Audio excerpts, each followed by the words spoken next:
One day occurred to me to use this chart. And I started scanning my clients before they came.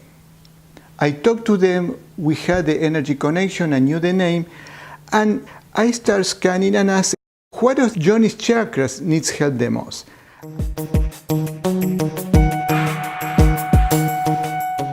I'm going to do a distance scanning.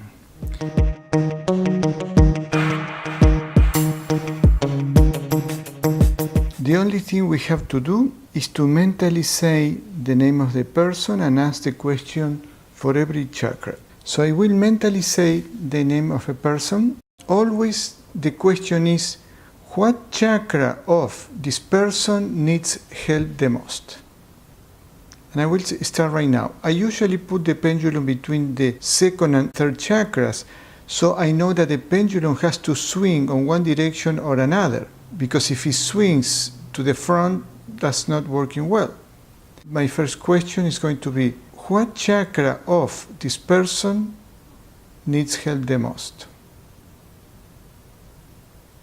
The pendulum swings towards the second chakra, and now I am asking if there is any entity. Is there any entity in the second chakra?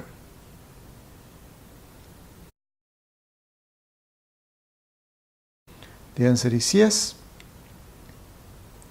Is there any evil entity on the second chakra of this person? Yes. How many evil entities in the second chakra of this person?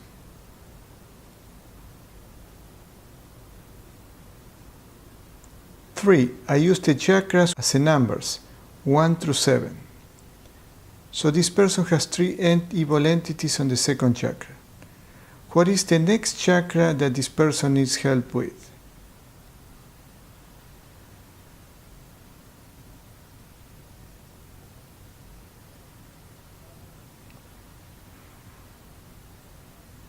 It's the heart. And I move my hand to make sure that it's a heart when the angle is too sharp. Is there any entity on the heart chakra of this person? Yes. Is there any evil entity on the heart chakra of this person?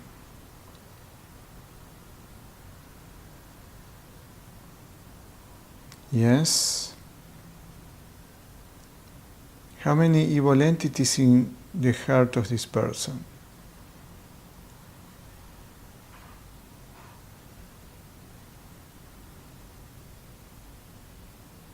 Two. What is the next chakra that this person needs help with? The solar plexus. And I move my hand parallel to the line of the chakras to make sure that where the pendulum is pointing to. The pendulum is attracted with a magnet to that position. Is there any entity on the solar plexus of this person? Is there any evil entity on the solar plexus of this person?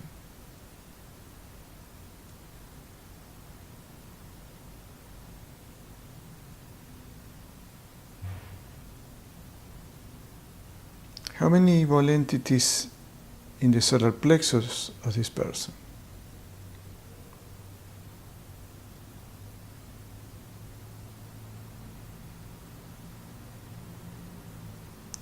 Two evil entities. So we have 3 evil entities on the second chakra, 3 on the heart, 2 in the solar plexus, and we have to be focused. If we are wandering, our mind is wandering, we are not going to get the right answer. What is the next chakra that this person needs help with?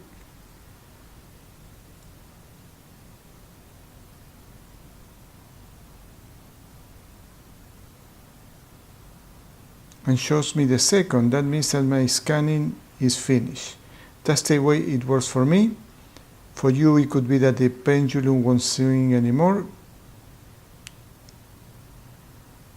And this gives us a very precise idea of the energies, what I call the wellness report, the wellness, the toxicity that this person has accumulated in his or her chakras.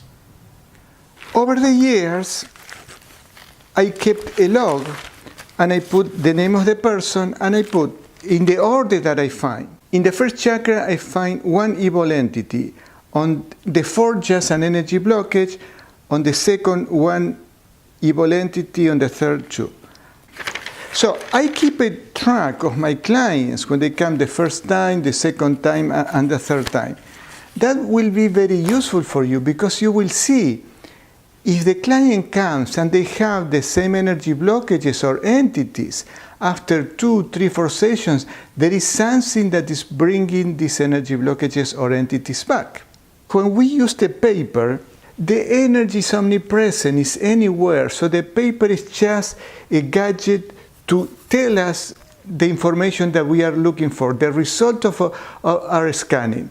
In reality, who does the scanning is our soul. The soul connects with the soul of the other person and sees where are the energy blockages and the entities. If you're a Reiki practitioner, please put your comments. I would love to know what you think. And if you have any question, please let me know.